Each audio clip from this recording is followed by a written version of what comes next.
Welcome to Ulster Economics, Big Economics Review of 2019. I'm joined today by Richard Johnston, Deputy Director of Ulster University's Economic Policy Centre, and the face of Brexit, that is Stephen Kelly, Chief Executive of Manufacturing Northern Ireland. And just looking at the review of 2019, what was the thing that surprised you most in 2019? I know for myself, one of the issues has been climate change, which has been on the radar, but only peripherally. But it's moved centre stage this year, and we even have then Greta Thunberg, Time Magazine's Person of the Year. So, Richard?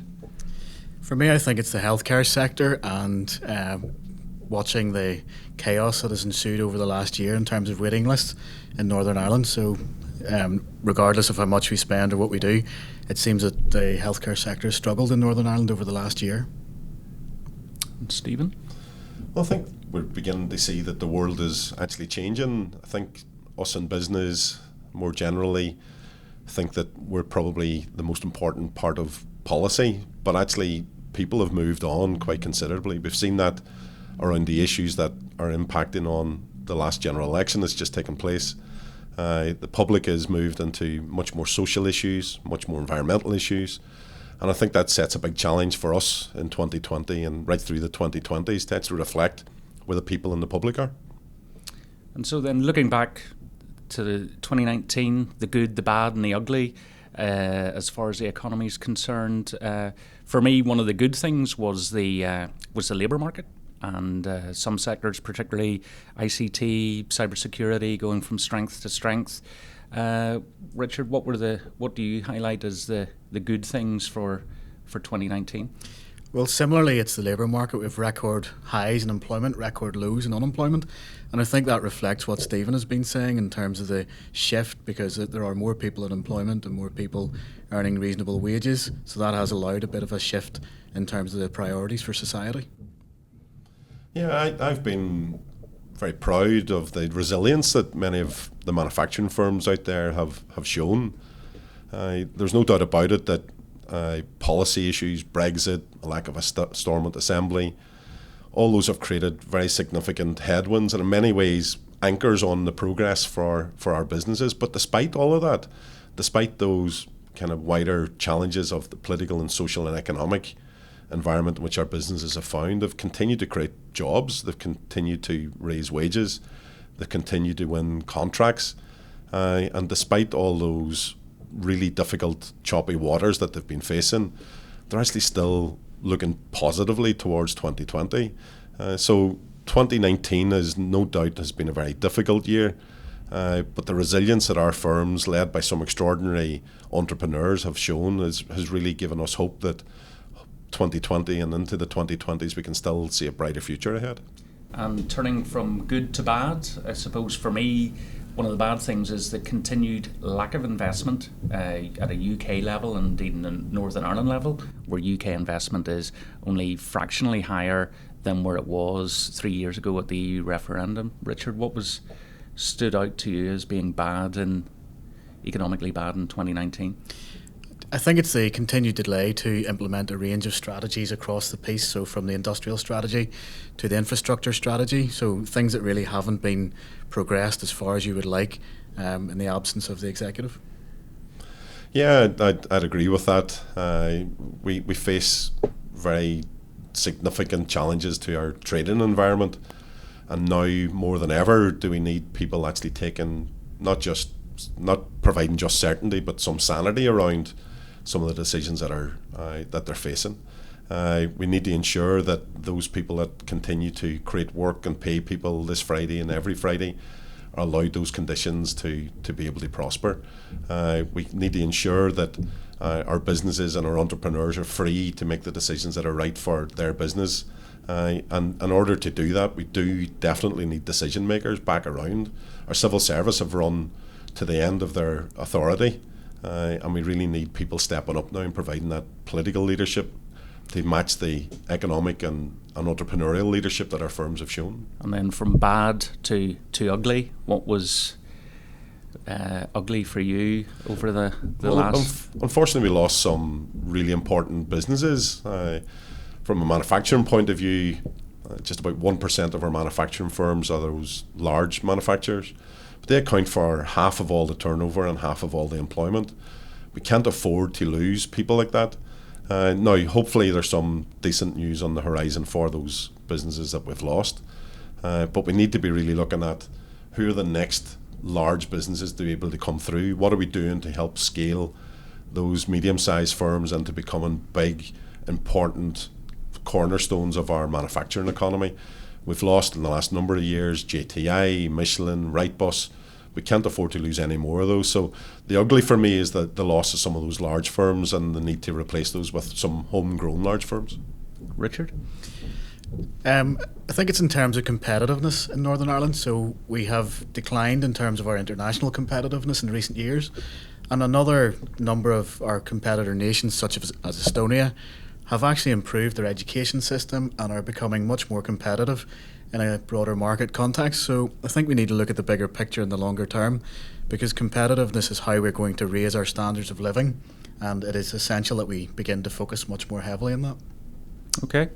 And I suppose for me, the ugly was, it was the kind of Brexit debate and the fact that economic facts and rational arguments seem to be put to one side, and indeed what I now sort of fear is that the economy is no longer the number one priority and other issues have usurped that.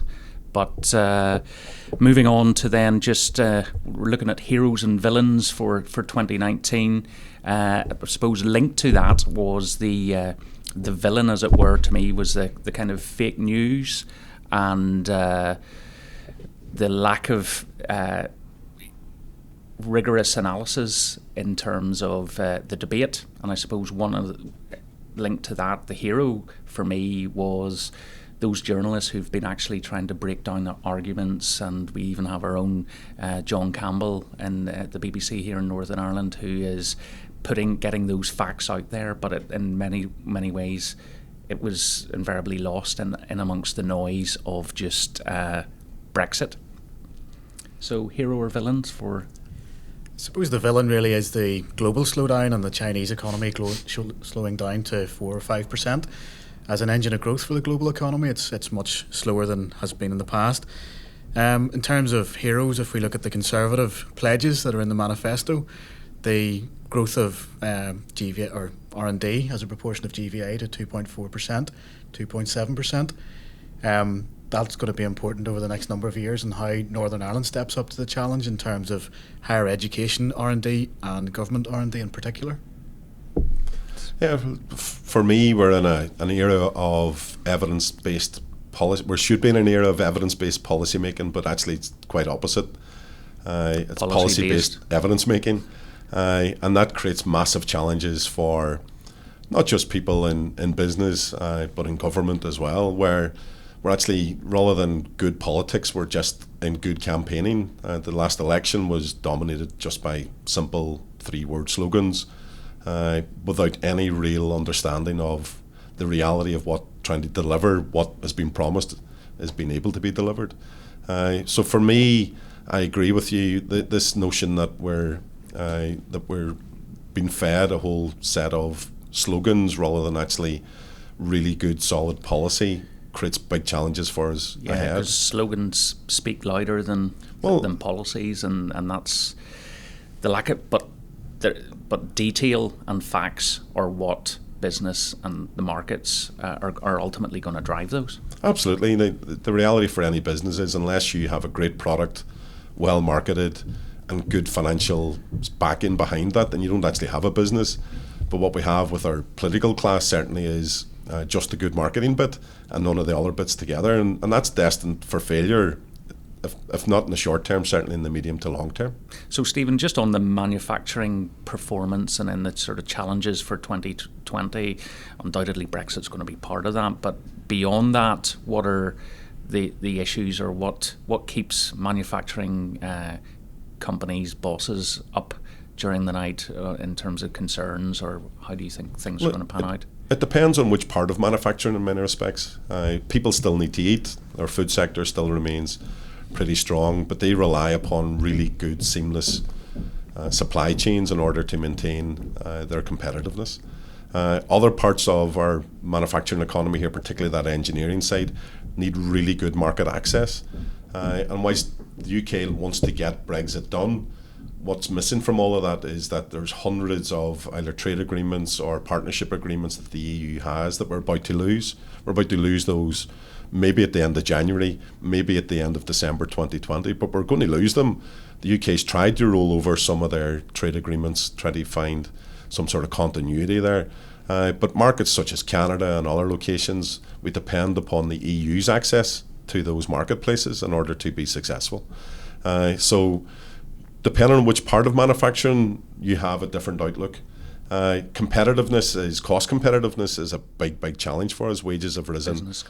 Business costs, absolutely. Wages have risen quite sharply as there's been a big contraction in the availability of labour, not just skills, but the actual availability of labour. Our energy costs are back up to the second most expensive anywhere in Europe at this point in time. And in fact, that new energy market is not one that's operating necessarily in the consumer's interest at this point. We've new additional costs coming in between here and GB, whether those be Brexit related, but there's new sulphur charges on our ferry travel between Northern Ireland and GB. So there's a raft of new costs that are just coming in and acting as a massive draw and drain on the resources that business have. So we have some really difficult challenges, there's no doubt about that. We would hope that our entrepreneurs are able to find a route through all of those challenges, but we really need government to step in and actually make this a very competitive economy in order for our firms to succeed. I suppose in terms of looking at other sectors, we've seen construction has had a tough year despite all the crane cluttered skyline here outside in Belfast city centre. We're having new orders seem to be drying up for a lot of construction firms. What about, Richard, in terms of services? We've seen in the consumer-sensitive sectors, we've seen new car sales have been pretty much flat or falling for the last 5 or 6 years. What about the tradable services sector? How has it been performing? Well, certainly tradable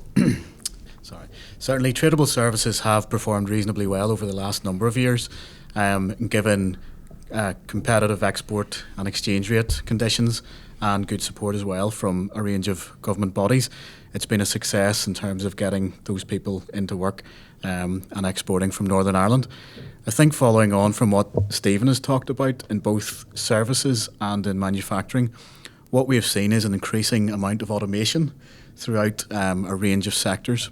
So that's actually one of the key ways in which we will influence our competitiveness over the next number of years. And that really... Is that an opportunity or a threat? Because we've seen like national living wage up 25% in 5 years. It's forecast to keep going up. Is that what's happening? Are workers basically being priced out of jobs now, or is it... Well, I think it's both a threat and an opportunity, but I think the balance of objectivity lies on the opportunity side. As prices are lowered through increased automation, then we get increased levels of consumption. We've spoken to a number of firms across a range of sectors through the automation research, and what they've told us is that people have not been laid off, they've been allocated other jobs within the same firm. So there isn't that much evidence in the academic literature or from firms that people are actually laid off. But what we do need to focus on is how we retrain staff, how we actually change the education system to be ready for the fourth industrial revolution. So it's about those human skills of empathy and leadership and strategy, and then system skills like IT. So how do you code, how do you deal with the digital environment, and making sure that the education system is really fit for purpose over the next number of years. We also need to look at inequality because, as Stephen said earlier on, it's one of those things that has changed in society over the last number of years.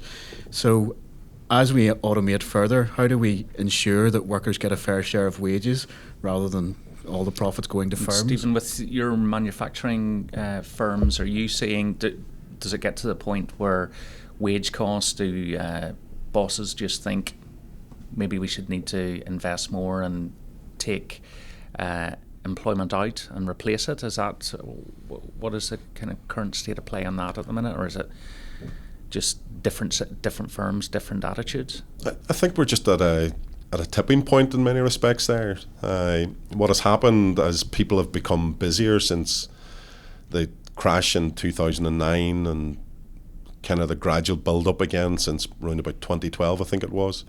There was an availability of labour. We had an influx of migrant labour coming in from parts of Europe. Those have all started to return home as their own economies have got stronger, as Brexit has brought a chill to those people coming to this part of the world. That's resulted in our businesses really struggling now to find labour, not just skills. But the response has been more than just automation. Businesses have begun to look at taking a kind of census of the people who they have within their businesses, looking at the skills that they have developed themselves within the business, or maybe external to the business. You may have people who are working on the shop floor, but in their local club or society might be involved in their marketing or involved in their finance, and actually looking at people within the business to see, well, what skills are there that we're really not tapping into, and can we move those people into other parts and other roles within their business? But one particular employer was really struggling for CAD technicians. They advertised really widely. They tried to bring people in from schools. They did all the engagement that they were all the engagement they could to try to find those people and attract them into the business.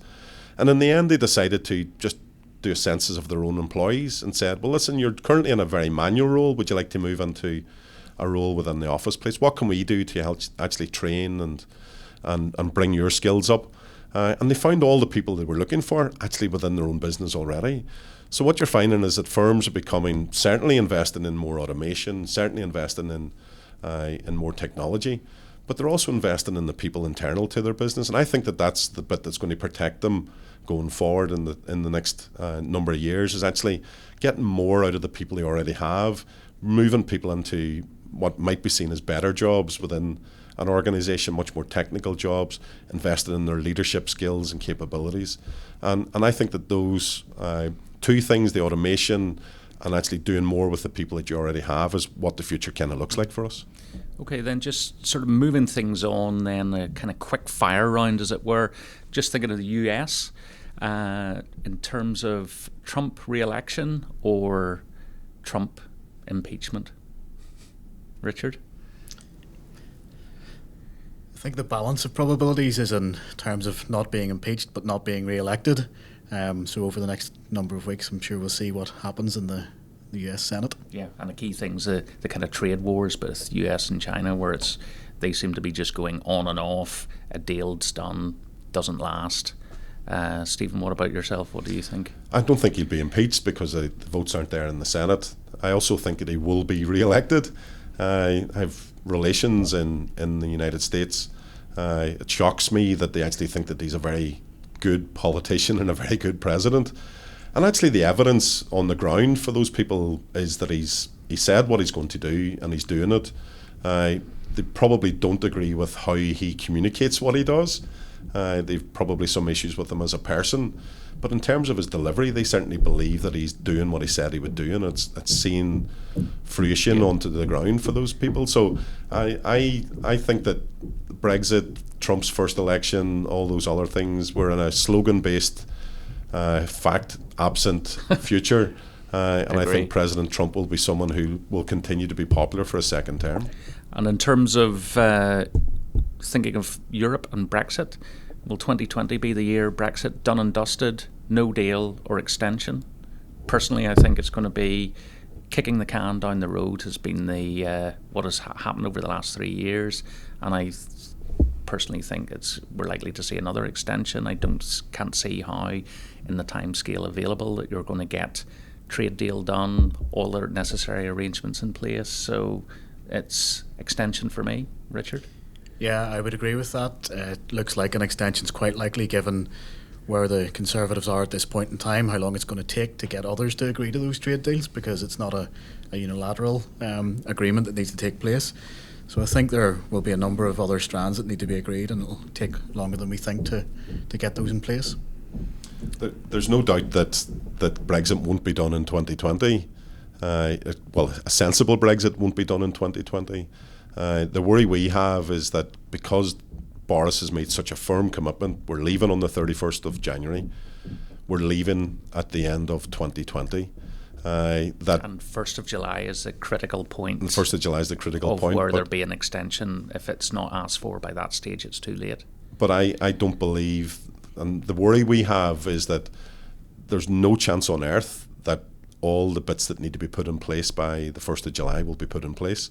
But there's also no preparation in government So that's for those things looking, to happen. looking at no deal then from And years. this is the worry we have. So the last election, the elections just passed, certainly brought some clarity in that we're either going to leave on Brexit deal plus some sort of bare bones free trade agreement, or it's no deal. All other options now are off the table. There are no other paths to walk down.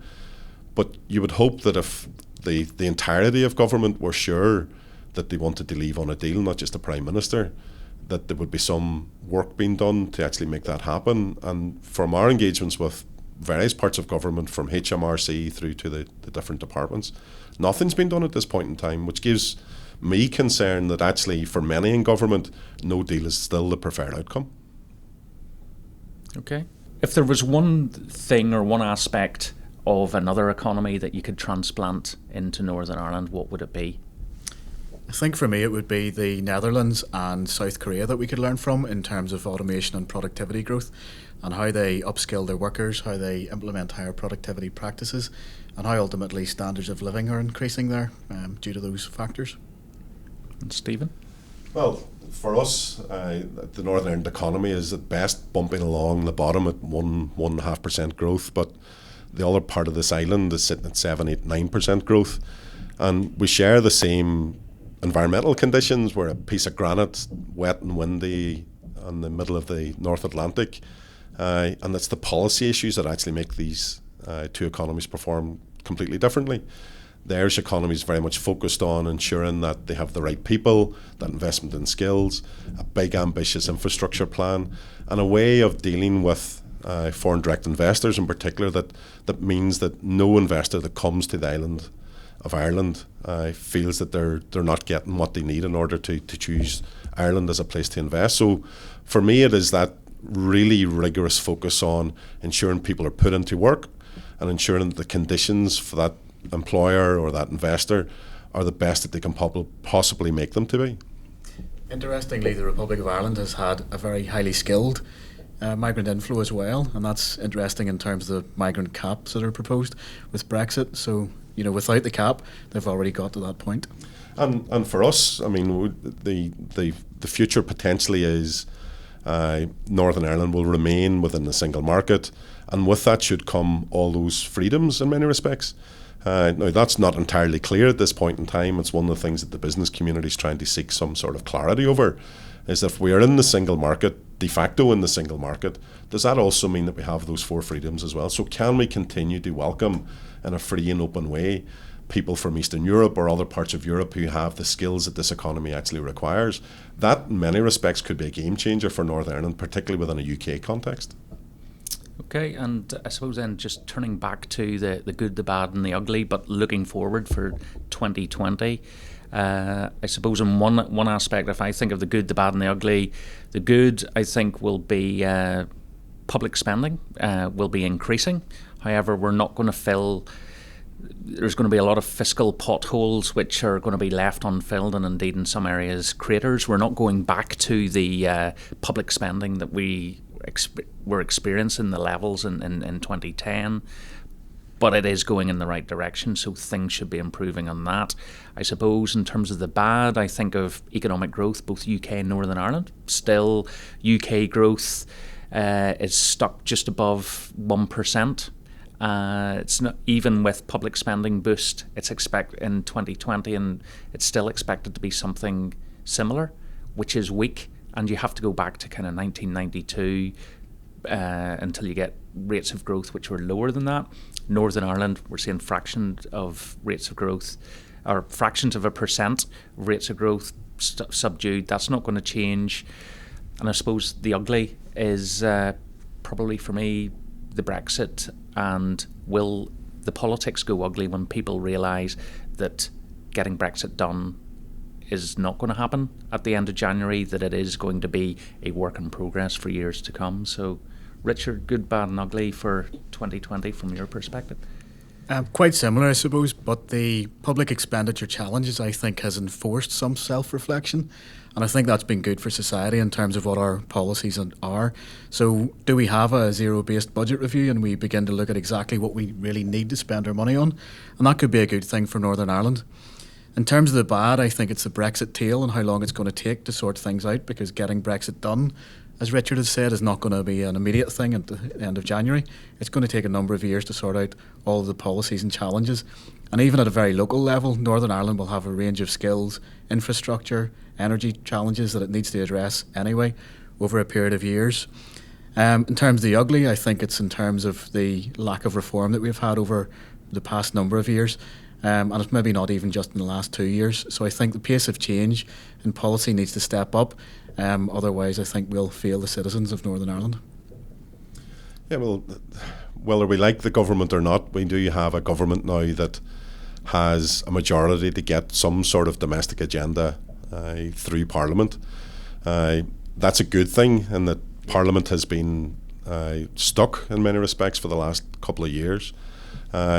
So that's, on the face of it, something that is good. The bad is that we don't, as we're recording today, we don't have a functioning assembly or executive. And that this year could be the year it comes out of cold storage. And we all very much hope so, because we really need our politicians stepping up. All their policies are out of date. The world has moved on significantly since the last time we had an industrial policy or an economic policy, etc., etc., etc. So that's the good, is we have a UK government.